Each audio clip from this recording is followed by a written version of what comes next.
É pra copiar? Então, turminha, a gente tá aqui com a professora Júlia, que deu aula de redação, tá? Aqui no aulão do Enem. E a gente vai... Você já conhece a Júlia, né? Dos vídeos do canal. Dos vídeos. Do vídeo. Do vídeo.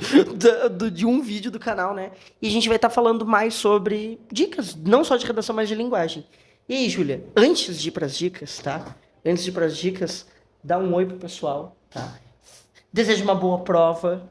E aí vai pras dicas. Microfone chique que a gente tem. Pode pegar. Fala galera, tudo bem? Tudo certo? Espero que sim. Então eu sou a professora Júlia e estou aqui para trazer algumas dicas, algo que talvez seja importante para tu relembrares nesse momento que está tão perto, né? Tão pertinho da prova. Então eu desejo uma excelente prova, tenho certeza de que vai dar tudo certo. Acho que é muito importante a gente tentar manter a calma, né? Eu sei que o professor fala, fica calma, o aluno fica tipo, cala a boca, porque não é tu aqui. Mas tentar, né, na medida do possível, lembrar de tudo que a gente estudou durante o ano, né? De tudo aquilo que a gente viu, para que a gente tente, né, ao menos ficar mais sereninho e fazer uma... Mais de boa. Né? Exatamente. Então tá, Júlia, vamos lá. Acho que a gente pode começar perguntando quais assuntos da parte ali de linguagem, de português e literatura, né, que mais caem, os que são mais comuns de cair no Enem. Tá, muito bem. Então, assim, a gente sabe que a prova do Enem, ela não é uma prova gramatical. A gente não vai encontrar lá, crase, assinale a alternativa em que a crase está correta. Não, ela é uma questão que trabalha com muito texto. Por ela trabalhar com muito texto, né, cada uma das questões, inclusive tem um texto para ela, né, a gente precisa muito entender a diferença entre gênero textual e tipo textual. Eu acho que essa é a primeira coisa, assim, a gente olhar para o texto e entender qual é o gênero a que ele pertence e qual é o tipo, né, qual é a tipologia dele, porque são dois conceitos diferentes. E aí muitas pessoas acham que tipo e gênero são a mesma coisa, e na verdade não são. Então a gente precisa entender que os tipos textuais existem apenas 5, né, que é o dissertativo, o argumentativo, narrativo, descritivo e injuntivo. E aí eu vou comentar um pouquinho sobre o injuntivo, porque os outros nomes são mais tranquilos, né? E aí, quando eu falo injuntivos, falamos, meu Deus, o que é isso? Gente, aqueles textos que dão ordens, que dão instruções, ou que, né, fazem convites. Então, se eu tenho uma bula de remédio, por exemplo, uma bula de remédio é um texto injuntivo, porque vai trazer a posologia, quanto que tem que tomar, quanto, né, com que idade tem que tomar quantas gotas, darará. Então, os meus dararãs vão vir, tá? E os vícios de linguagem, professora de português. Então, por exemplo, quando a gente tem um manual, né? A gente compra alguma coisa e vem um manual, aí diz ali, né? Pegue a peça tal, encaixe na peça... Isso é um texto injuntivo, mas isso se tratando de tipos textuais. Quando a gente fala de gênero, aí nós temos inúmeros. Gênero textual são aqueles textos que têm uma estrutura que a gente olha e reconhece. Então, se eu entregar para vocês, por exemplo, uma página de diário, te entreguei uma página de diário, só de tu bateres o olho, tu vai entender, tem a data e tem querido diário. Então, com isso, tu enxergas que aquele texto pertence a um gênero textual diário. E aí, quando se trata dos gêneros, a gente tem inúmeros. Por que a gente tem inúmeros? Porque eles vão surgindo com o passar da tecnologia, com o avanço da tecnologia, com as mudanças da sociedade. Então, o e-mail, por exemplo, a gente não tinha, hoje a gente tem. Então, os gêneros eles vão surgindo muito a partir das nossas mudanças enquanto sociedade. Isso, mas eu posso falar mais? Tá. Uma pausa, quem é ansioso acha que isso já acabou, né? Não, isso é o básico do básico, tá? Tu olhar pro texto e tu entender. Isso é uma charge, isso é uma tirinha. E saber, né, que, por exemplo, charges e tirinhas, qual é a característica? Vai trazer uma crítica, vai trazer, né, uma crítica a algum valor da sociedade, algum comportamento, alguma coisa. Então, entender, olha, esse texto aqui é uma crônica. Qual é a característica de uma crônica? Né? O que faz uma crônica? Isso o cara tem que saber. E um outro conteúdo que cai muito é a variação linguística, que eu adoro esse conteúdo, né? Eu trabalho muito ele, porque é o quê? Entender que todas as línguas passam por mudanças, por variações. A gente não fala, todo mundo fala igual, não, as pessoas falam diferente, e por vários motivos. E aí nós temos 4 tipos de variação. A variação geográfica, que é quando a gente muda a forma de falar, né, de escrever de acordo com o local, né, a região. Então aqui a gente fala, por exemplo, aipim, não, como é que a gente fala aqui em Pelotas? Nem me lembro. Aipim, mandioca, macaxeira. É a mesma coisa, né, e em cada região do país a gente fala de uma forma diferente. Cacetinho, exatamente. Pão francês, carequinha, tem muitos outros. Carequinha. Pão de sal, um monte de coisa, né? Bergamota, né? Bergamota, mexerica e tangerina. E aí tem uma discussão que tangerina não sei. Se é a mesma coisa. Não, é bergamota. Bergamota é aquele site que a gente consegue desconto. Tá, além da variação geográfica, a gente tem a variação histórica, que são as palavras que foram mudando ao longo do tempo. Então, se a gente pega, sei lá, a carta do Pero Vaz de Caminha, a gente vai encontrar palavras que não se usa mais, são palavras que entram em desuso. E aí a gente tem uma... Orgulho ali, ó.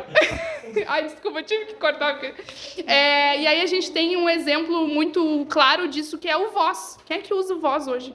Nem na escola a gente está ensinando mais o voz. Então, o voz é um exemplo de uma variação histórica, né? Que, ao longo do tempo, tipo, vai entrar em desuso e deu. A gente tem a variação social, que aí tem a ver com os grupos da sociedade. Então, por exemplo, as pessoas que jogam futebol vão ter expressões e palavras próprias daquele grupo. A gente tem, sei lá, na comunidade LGBTQIAPN+, vamos ter expressões, palavras... cai às vezes, sim, isso sempre cai. Variação sempre cai, e daí eles trazem... Direto desse vocabulário LGBT. Sim, eu acho que teve. Eu acho que teve. Todo mundo falando sobre sim. travestis. Eu acho que era. Eu não tenho certeza, mas eu acho que sim. E, enfim, então, por exemplo, só que não só há grupos sociais, mas também há questões como escolaridade. Uma pessoa que tem escolaridade, uma pessoa que não tem escolaridade vai falar diferente. A questão da idade, né? Eu não imagino a minha avó falando chipo. Eu chipo, né? Isso é uma coisa que não existe. Então, essa questão da faixa etária, né? Influencia bastante, isso é uma variação linguística social, tá? Gênero, às vezes, também acaba mudando um pouco. E a última... O outro tipo... Gênero, tipo homem-mulher? Sim. Existem pesquisas que dizem isso, né? Que a gente fala de formas diferentes, enfim. E, por fim, a variação situacional, que é o quê? A gente mudar a nossa forma de falar dependendo do lugar onde a gente está, do contexto onde a gente está e com quem nós estamos falando. Acho que o professor passa muito por isso, né? Todos nós, tá? Isso é uma coisa intrínseca ao falante. Tu sabes que quando tu estiver falando com uma autoridade, tu não vai chegar e dizer, ai, mano, beleza. Tu sabes disso. Tu não vai fazer isso. Espera que tu não faça isso. Uma pergunta pra ti que gosta de Libras e tal. Ai, meu Deus. Pessoas surdas têm isso também? Sim, exatamente. Aí a gente entra num ponto que até pode ser uma questão de prova. A Libras é uma língua ou é linguagem? A Libras é uma língua. E aí muitas pessoas falam, linguagem. Gente, não. A Libras é uma língua com regras assim como qualquer outra língua. Assim como a nossa língua tem um monte de regras, as pessoas se apavoram com as nossas regras, né? Libras é a língua brasileira de sinais. Não podemos cometer esse erro de dizer que é uma linguagem. E existem regras e existe variação. Tem sinais aqui no sul que vão ser feitos de uma forma e lá no norte vão ser feitos... Exatamente, como se fosse um sotaque. É variação linguística. O inglês não passa por isso? Passa. O espanhol tem várias variações. O LL, né, que pode ter vários sons dependendo da região. O italiano, exatamente. O italiano eu sei por uma hiperforma de TDAH. Mas eu sei que do norte pro sul da Itália eles falam totalmente diferente do norte pro sul da Itália por causa disso. Isso, todas as línguas passam. Tá. E assim, uma pergunta que a gente queria muito fazer, tá? Pra botar aqui no meio entre uma pergunta séria e outra. Como foi o teu vestibular? Tu, Júlia, enquanto vestibulanda, como foi a tua experiência no vestibular? Tá. Seguinte, eu sempre fui a nerdzinha. Bom, o Tomás me conhece, nos conhecemos há quantos anos? 10, talvez? Quantos anos tá? 10 anos por aí, eu tô com 24, por aí, né? Não vamos fazer conta porque eu não sou das contas, eu sou das letras. Mas eu sempre estudei muito, eu era realmente a que sentava na frente, a puxa saco do professor, aquela coisa toda, aquela chata que hoje eu olho e penso, chata. Eu era, tá? E daí eu estudei muito, beleza. Mas confesso assim que poderia ter estudado mais, tá? Aquele sentimento de tipo, poderia ter estudado mais matemática, exatas, mas enfim. Quando eu cheguei, posso contar sobre como foi quando eu cheguei lá? Eu cheguei pra fazer a prova, era perto da minha casa, eu botei a mão assim, cheguei na frente da sala, botei a mão no meu bolso. Cadê as canetas? Cadê as canetas? Deixei as canetas dentro do carro. E na época eu não tinha carro, tava no carro do meu pai. Aí foi aquele desespero. Gente, eu, super atenciosa, estudiosa, entende? Então, às vezes a gente pensa, eu não vou fazer. O professor mandando levar caneta, é óbvio que eu vou levar caneta. Te liga, porque às vezes, né, tá nervoso, rateia. E aí aconteceu que enquanto eu ia pra frente do prédio, fui ligando o celular, que já estava desligado. E aí meu pai tava fazendo a volta na rótula assim e deu tudo certo, me entregou as canetas. Beleza. A importância de chegar cedo. Não precisa chegar meio-dia, né? Não precisa ser tão cedo assim. mas cuidar o horário, porque a gente, né, podem acontecer imprevistos. E aí tá, beleza, preparadíssima para fazer a redação. Fiz redação o ano inteiro, uma redação por semana. E, bom, a nossa professora era a mesma, tu sabe que ela era extremamente exigente. A gente tinha que fazer a redação em aula, em 1h30, que é raro os alunos fazerem isso, né? E ela sempre chegava na aula, entregava o tema. Bom, tá aqui, vocês vão ter 1 hora pra fazer e deu. E valia a nota do bimestre. Isso é um ponto importante. Não era tipo, se eu não fizer, não dá nada. Não, era prova toda semana. Era prova toda semana, ponto. Puta que... não pode? Não pode. Pode? Eu abri a prova. Vai saber, né? Hoje eu tô... Tchê, eu abri a prova e eu pensei, puta que pariu. O tema lá em 2018, né? Manipulação, antes fosse manipulação do usuário pelo controle de dados na internet. Pra ti é lindo, pra ti é maravilhoso, formado em sei lá o que, não sei o que dos desenvolvimentos. Agora pra mim, não, e outra, hoje isso é muito mais falado. Hoje eu entro numa sala de aula, falo algoritmo, beleza. Todo mundo lá sabe. Em 2018, pra mim, não era o eixo tecnologia, não era um eixo tão assim, sabe, tão falado, tão abordado. Eu não lembro de ter feito tantas redações falando do eixo tecnologia, né? Gente, eu me apavorei, tá? Eu pensei, ferrou. Não vou zerar essa merda. Tia, sabe o que a gente tem que fazer? Ler os textos motivadores. Tcharam! Te motivamos. Cara, aí tu não sabe o que é, tu não sabe o que significa. Vai ler o texto motivador. Texto número 1 já diz. Pá. Mas você não pode copiar, né? Não pode copiar. Mas é isso, assim, tirei uma nota ok. Não poderia ter sido melhor, a gente sempre fica, né? Eu acho que na redação foi 880 por aí. Não foi uma coisa de se dizer, né, mas... Eu li todas as minhas notas pro terceiro ano lá do portal do Enem. Que horror, cara, eu era péssimo aluno. Mas assim, matemática exatas, gente, era tudo chute, Teve tá? um ano que eu Tudo tirei chute. 400 e alguma coisa em matemática. Química, eu nunca li nenhuma questão do Enem. Todas eu chutei. Todos os anos que eu chutei. E tem uma outra coisa sobre a minha prova, tá? Eu, na época, demorava muito pra ler. Hoje eu até acho que eu conseguiria ler toda a prova, mas eu fiz o Enem 3 vezes. Eu fiz no primeiro, no segundo ano e depois no terceiro, e em nenhuma das vezes eu terminei. Eu não consegui ler as últimas questões. Cara, e tá tudo eu bem. bati um sinal pra sair, eu já tava com a prova terminada, tipo, uns 30 minutos. Pra sair, o primeiro horário ali, o mínimo. E eu fiquei esperando até o final. Mas tu leu? Vai, li. É o que Pelo dá. amor de Deus. Gente. Leitura dinâmica. Eu nenhum ano eu consegui fazer as 90 questões. Eu sempre tive que chutar. E assim, eu acho que é importante os alunos entenderem que às vezes isso vai acontecer e faz parte. Ele tá com meia hora, meu irmão, aqui, ó. Não. Microfone.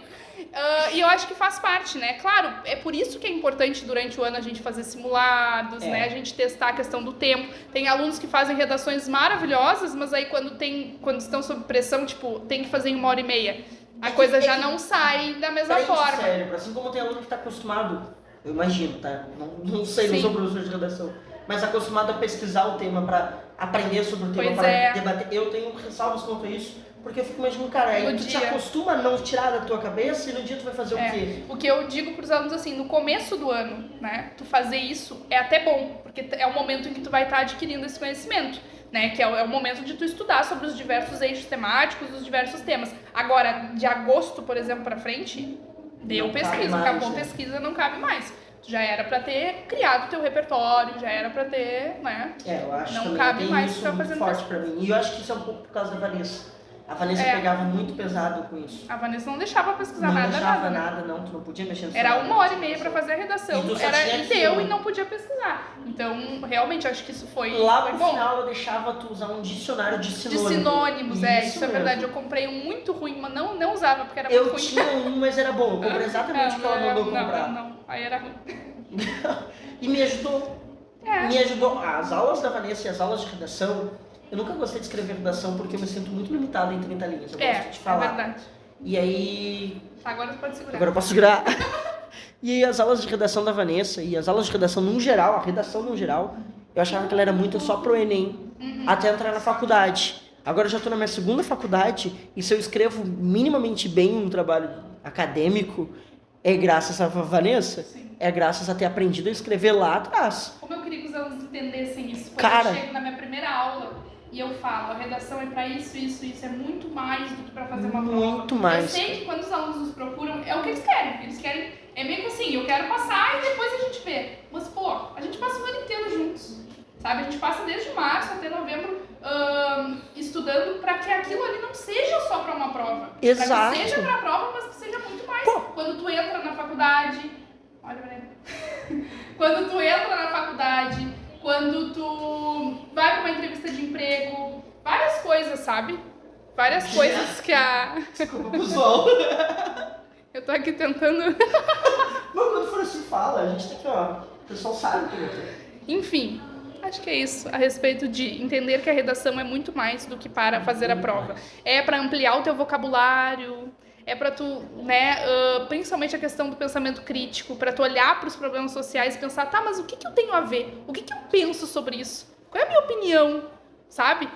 Eu tenho visto, e tu, como professor, mesmo que de biologia, eu acho que tu também deve ver isso. Mas eu, como professora de português e redação, gente, a interpretação de texto está cada vez pior. Os alunos não querem mais escrever. Tu pede para escrever o mínimo, o cara não quer, o cara vai para onde? ChatGPT. A gente tem que saber usar essas ferramentas a nosso favor. Eu não sou, obviamente, contra. Eu uso também. Mas a gente tem que saber usar a nosso favor. Total. Sabe? No dia da prova vai ter isso? Não vai ter, cara. Não vai ter. No dia é tu e a tua caneta. E teu cérebro. Sabe? Então, quando o professor é chato, eu sei que alguns me acham chata. Suportável. É pro bem. Parece mãe, né? Parece é mãe. pro bem. Não, é pior do que parecer mãe. Isso me lembra os meus professores que eu falava, que professor chato, e o professor falava, vai por teu bem. E eu pensava, meu bem, deve ser meu bem. Não é bem assim, gente. Aí entra e depois... E aí, vou falar um ponto. A faculdade é bem diferente da escola, inclusive no quesito competição. Tu tá ali com pessoas que não são nem, né? Claro, a gente faz amizades e tudo, mas são, querendo ou não, os teus concorrentes também. Sabe? Em alguns momentos, assim. São, mas tipo, se todo mundo se ajudasse, você acha que não, óbvio que sim, só que infelizmente a gente sabe que não é. Tomar assim, no mundo ideal seria lindo. E aí tu entra ali e tu começa a ver, putz, por que eu não prestei atenção naquela aula ali, porque agora eu tô aqui e fica, né, querendo ou não, esse sentimento de eu poderia ser melhor, poderia estar me saindo melhor. Eu sinto muito isso, porque tipo assim, o pessoal que tá estudando comigo saiu do ensino médio e entrou na faculdade. Eu saí do ensino médio lá em 2016. Entende? Então, tipo assim, eu olho e falo, cara, se eu tô tendo que fazer um esforço pra lembrar, ferrado, eles estão voando na minha frente. Então eu chego em casa e me encarno estudando, que é o único jeito de compensar. E aí bate isso de, eu podia lá no ensino médio ter estudado 30 minutinhos depois da aula, chegar em casa e ler 30 minutinhos, em vez de jogar uma partida de LOL, sabe? Bem difícil. Botar isso na cabeça dos alunos é muito difícil. Muito difícil. Mas se a gente consegue, de uma turma de 30, colocar na de 13, eu já fico feliz, porque realmente tá bem difícil. E aí, seguindo nesse tópico de redação, que dicas você tem pra redação? Tá, vamos no geralzão, assim, a respeito de estrutura. Vamos pensar na pessoa que não fez redações durante o ano, ela tá, né, realmente pensando, putz, o que eu faço? Cara, 4 parágrafos. Isso é o básico, a questão estrutural. 4 parágrafos. Não inventa coisa de fazer 3, de fazer 5. Não. São 4 parágrafos, né? Tu vai ter um tema, tu vai ter ali um comando de texto que vai te trazer a problemática e tu vai ter os textos motivadores. Leia os textos motivadores. Eu tenho que falar pra lá, não pra ti. Leia os textos motivadores.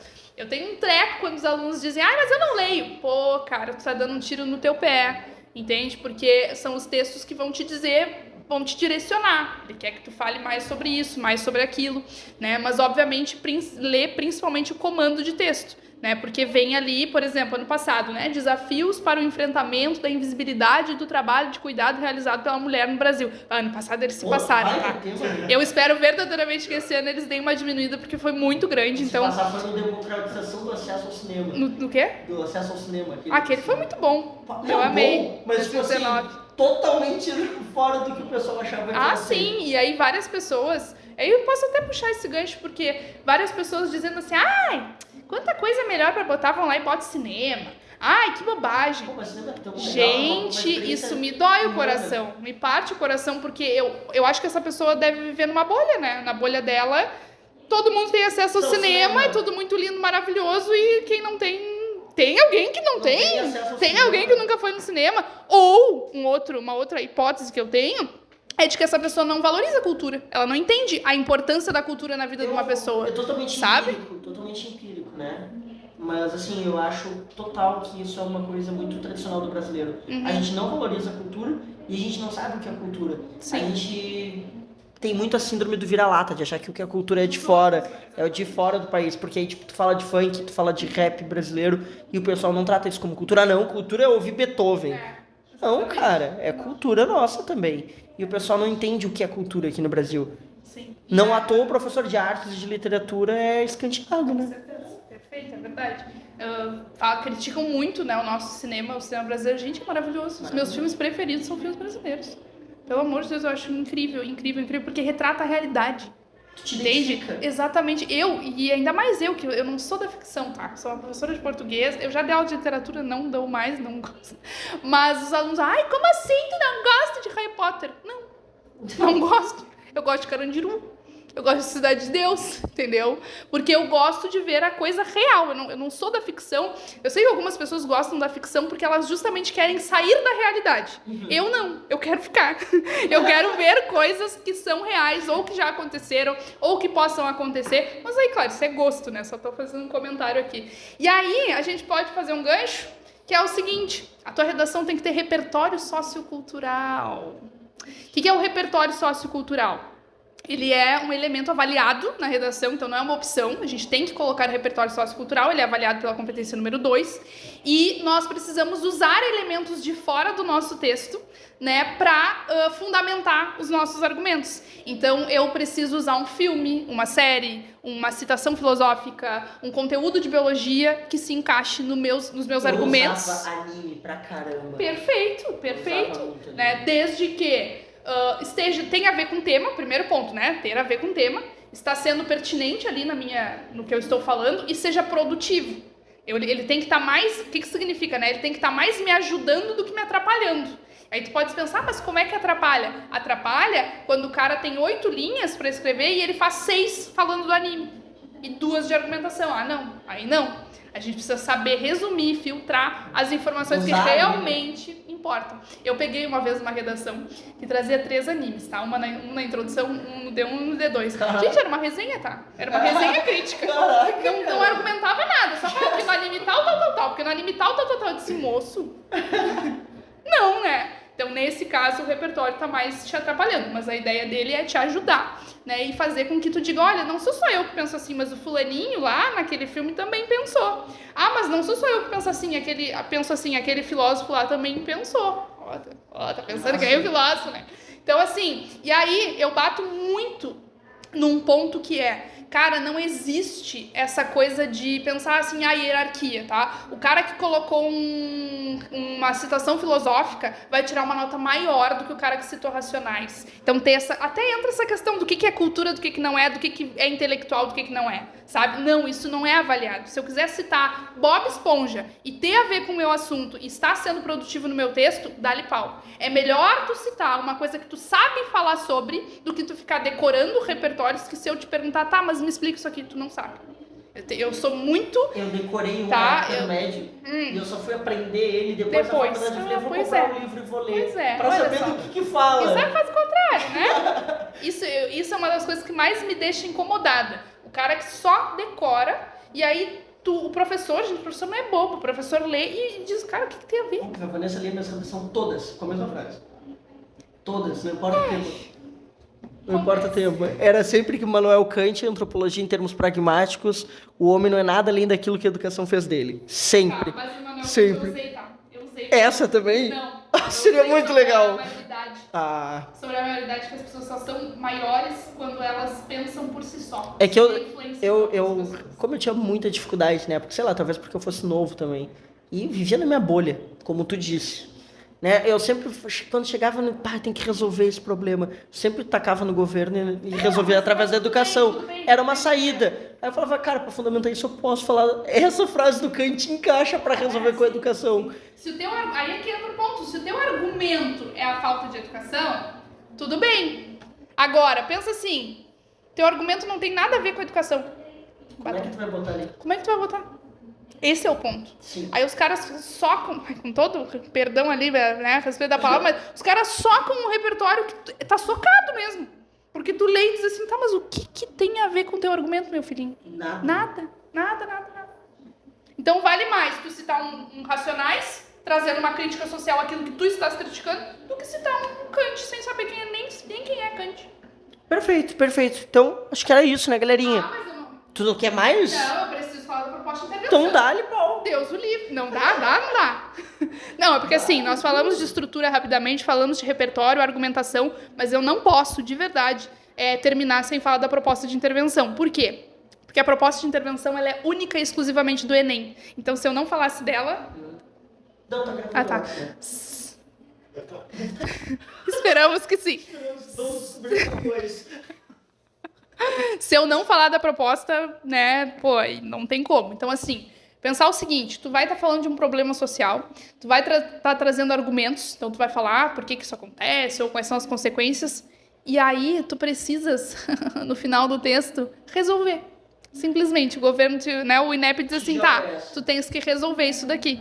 Então, galera, isso é imprescindível, tá? O teu último parágrafo, o parágrafo de conclusão, ele precisa ser destinado a isso, a tentar solucionar as coisas que tu trouxeste. Ou então, amenizar. Porque a gente sabe, né, Tomás, que tem problemas que não vão simplesmente com uma medida, acabou, deu. São questões históricas que não vão ser uma única medida ou duas medidas que vão fazer com que esse problema acabe. Mas a gente precisa tentar, pelo menos, atenuar, né? Minimizar aquele problema na nossa sociedade. Então, assim, só pra gente fechar, o que tem que ter nessa proposta de intervenção? Qualquer coisa? Não, tem que ter 5 elementos. Os 5 elementos que tem que ter nessa proposta a ação, o que vai ser feito, qual é a medida que deve ser feita, o meio ou o modo pelo qual essa ação vai ser feita, porque eu quero dizer, eu quero instruir os alunos, eu quero informar os alunos. Como é que faz isso? Como, né? Esse meio, esse modo, esse processo vai se dar de que forma? Eu preciso trazer o agente, quem vai fazer essa ação, é o governo, é um ministério, é uma ONG, enfim. Eu preciso trazer a finalidade, para que eu vou fazer aquilo ali, tá? Quem é que vai ser beneficiado com aquela ação, enfim. E eu preciso trazer uma coisa que eles inventaram recentemente, que foi o detalhamento. Então eu preciso, na tua época não tinha, né? Na minha também não, era só esses 4, o que fazer, como fazer, quem vai fazer, para quê. E então a gente precisa escolher um desses elementos para trazer uma informação a mais. Então, por exemplo, se eu digo, o que o pessoal geralmente faz, né? Quando a gente detalha o agente. O Ministério da Educação, órgão responsável pelo ensino no país. Ponto. Entendi. Uma bobagem, tá? Com todo respeito, eu acho uma bobagem. Mas vale 40 pontos. A gente tem 5 elementos valendo 40 pontos cada um. 200 pontos da competência 5. Agora sim. Deu. Desculpa, tá? Não quis parecer mal educado. Achei que tinha terminado, nem lembrava a proposta de intervenção. A proposta tem que ser falada, né? Não, perfeito. Então tá, galerinha. Agora, no próximo vídeo, vão ter mais professores, mais dicas de outras matérias. Boa prova! Boa prova.